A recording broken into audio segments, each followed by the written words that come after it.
Hello Vittoria, nous allons parler dans cet épisode pratique de la différence entre la foi et la religion et l'église. On va remettre l'église au milieu du village comme on dit pour bien mieux comprendre. Voilà la différence entre foi, religion, église, chrétienté. Voilà, tu vas nous mettre un petit peu tout ça au clair dans cet épisode pratique. Alors, nous allons mettre au clair parce que je vois et j'entends qu'il y a beaucoup de confusion dans tout ça et que les gens disent j'ai été déçu par un prêtre et donc j'ai perdu la foi et ou bien je me suis éloigné de la foi parce que le pape il a dit quelque chose qui m'a pas plu, etc. Et c'est tellement dommage en fait d'avoir cette confusion. Donc, premièrement, les religions. Les religions, il y en a une belle quantité sur la terre, des religions. Alors oui, il y a le catholicisme, bien sûr. Il y a la chrétienté, le christianisme. On a déjà vu les différentes dénominations à l'intérieur du christianisme. Ensuite, on a l'islam. Ensuite, on a l'hindouisme. Ensuite, on a le bouddhisme. Ensuite, on a le shintoïsme, le taoïsme. Enfin, bref, on a beaucoup de religions. Alors, qu'est-ce que les religions? Chaque religion est un ensemble de règles codifiées pour, honorer, louer, prier un dieu ou plusieurs dieux, parce que dans l'hindouisme, il y en a beaucoup. Certaines religions ont aussi un ensemble de règles pour codifier la vie dans la communauté. La communauté chrétienne, elle se comporte d'une certaine manière, les musulmans se comportent d'une certaine manière, les bouddhistes se comportent d'une certaine manière dans la société. Être bouddhiste signifie se comporter d'une certaine manière vis-à-vis des autres. Être chrétien signifie se comporter d'une autre manière. Bref, il y a aussi dans la religion des gens qui ont un certain pouvoir. Dans chaque religion, il y a des prêtres ou des pasteurs ou des moines. Au niveau du bouddhisme, il y a des moines. Au niveau de l'islam, il y a des imams. Bref, il y a une hiérarchie de gens qui ont un pouvoir, qui ont fait des études, qui peuvent donner des indications aux fidèles, etc. Bref, une religion est donc un ensemble de règles, de comportements, de vie vis-à-vis de Dieu et vis-à-vis de la communauté. Et je dirais que ça n'a pas grand-chose à voir avec la foi. C'est-à-dire qu'on peut être très croyant sans être du tout, sans se sentir appartenir à aucune religion. On peut être très religieux et fondamentalement ne pas vraiment croire. Donc, moi je dirais, il faut vraiment, vraiment comprendre la différence entre la foi. La foi, c'est je crois qu'il existe plus grand que moi. On peut dire au-dessus de moi, parce qu'on a toujours dit que la transcendance était au-dessus, mais c'est peut-être dedans, hein, au fin fond de mon sanctuaire intérieur. Ce plus grand que moi, il est peut-être dedans ou il est au-dessus. Chacun se le figure comme il veut, mais c'est au-delà de ce que je peux percevoir avec mes sens. Et ce principe, cette source, cet amour universel, ce Dieu, on peut l'appeler comme on veut. Je crois et je vis en relation avec lui. Et ma relation avec lui donne une forme à toute ma vie. Et ça, c'est la foi. Je crois. Ensuite, je peux vivre ma foi tout seul, en ermite dans la montagne, ou bien avec d'autres gens qui ont la même foi dans une communauté. Et à ce moment-là, ma foi s'exprime dans une religion. Mais il est très possible que j'ai une foi très très profonde et que je ne me reconnaisse dans aucune religion.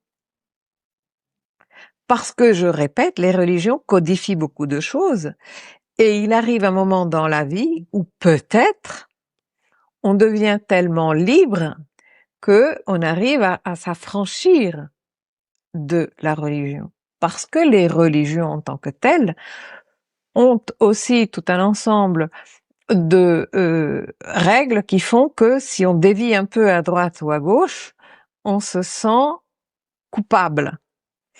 Et donc, si on arrive à s'affranchir de ces règles et de ne pas se sentir coupable si on s'affranchit, peut-être que on peut prendre un peu ses distances par rapport à la religion. Ça ne veut pas dire que si je prends mes distances par rapport à l'Église, par exemple, je perds la foi. Ça n'a rien à voir.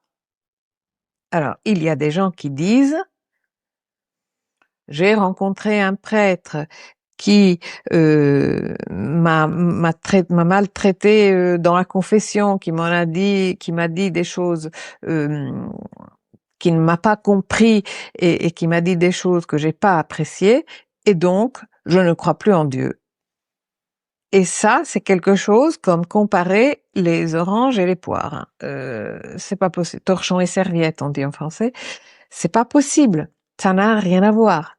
Le prêtre catholique, le pasteur protestant, sont là pour être des intermédiaires. Mais ça reste des hommes. Et donc, ils peuvent très bien dire des choses très dans la culpabilisation, parce que par exemple, dans la confession, souvent, on se sent culpabilisé, bon, et se sentir pas compris, etc. Ça ne veut pas dire que je crois plus en Dieu, parce que Dieu, il est autre. Dieu et voilà. Donc, ces gens-là disent qu'ils parlent au nom de Dieu, c'est vrai, mais il arrive des moments où ils parlent en leur nom propre. Donc, c'est pas parce que le pape interdit la contraception que je dis je ne crois plus en Dieu du tout. Je vais moi-même avec ma conscience, parce que nous avons tous une conscience, décider si je veux utiliser un moyen de contraception et continuer de croire en Dieu. C'est pas, voilà. Je peux dire, bon, le pape, ok, il a dit ça, moi, en mon âme et conscience, je décide pour moi et pour ma vie. Ça ne m'éloigne pas de Dieu. Donc, il y a Dieu et la foi, il y a l'Église, les églises, les religions, les hiérarchies, les hommes. Et donc, ce n'est pas parce que je suis en désaccord avec certaines décisions ou certaines prononciations de l'Église que j'arrête de croire en Dieu. Je peux dire, et là j'ai tout à fait le droit, je ne crois plus en l'Église. Ok, parce que l'Église est une société humaine, ça reste une société humaine, même si l'Esprit Saint la vivifie de l'intérieur, mais ça reste quand même des hommes. Hein? Donc, je peux ne plus croire en l'Église ou bien prendre des distances par rapport à l'Église. Ça n'a rien à voir avec ma foi. La foi, c'est ma relation avec Dieu, avec ma source, avec l'amour inconditionnel qui m'anime, qui me vivifie, qui me met en marche. Ça, c'est la foi. L'Église ou les églises, chaque église la sienne, peut par moment prendre des décisions que je ne comprends pas. Je peux prendre mes distances par rapport à l'Église. Ça n'entache en rien ma relation avec Dieu. Je ne sais pas si c'est clair, je voudrais que tu réagisses par rapport à ça, parce que j'entends beaucoup de confusion.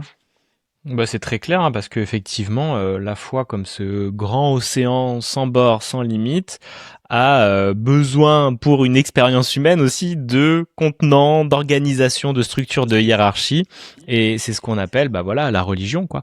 Et chacune a sa manière de fonctionner, ses codes, ses comportements, comme tu l'as dit, son manuel pratique, vertical, relation avec Dieu, horizontal, relation avec les hommes et les femmes et la nature, les animaux et tout, tu vois. Et voilà. Et en fonction de ça, on peut choisir. Effectivement, je me sens beaucoup plus proche des protestants, beaucoup plus proche des orthodoxes, beaucoup plus proche de l'islam. Choisissez un peu votre teinte sur la foi, mais ça reste juste des lunettes qu'on va mettre devant et qui vont nous aller peut-être un temps, peut-être plus, et peut-être qu'on va fabriquer nous-mêmes nos propres lunettes. Et je pense qu'on va aussi pas mal vers ça parce que moi, je sens que je suis une foi plutôt reliée. Alors la foi déjà, la connexion directe comme tu l'as bien dit, mais j'aime beaucoup la foi chrétienne, j'aime beaucoup me relier à la religion chrétienne parce que ça m'inspire et parce que c'est mes racines aussi et que je suis pas né en France pour rien, tu vois.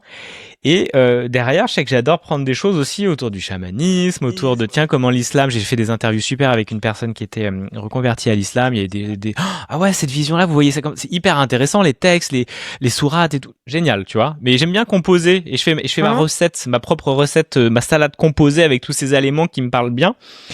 Et à un moment donné de la vie, comme tu dis, à un moment on peut peut-être rejeter le pape parce qu'il va dire un propos, voilà, sur les homosexuels, sur le mariage que tu veux, la contraception, tu vois. Mais derrière, c'est une époque, un temps, une personne et qui va bouger quelques années plus tard, quelques mois, tu vois. Enfin, tout ça est très mouvant aussi, donc ça serait effectivement s'arrêter alors que tout bouge tout le temps et que la vie est mouvement perpétuel, tu vois. Donc la religion également, mais la foi est constante. Parce que la foi, c'est tout. C'est Dieu, on l'appelle la source, la vie. C'est tout le temps. Et c'est impermanent et n'a pas de temporalité selon moi. Donc la religion, évidemment, qu'elle va bouger. Donc on peut peut-être s'y connecter à différents moments, quoi.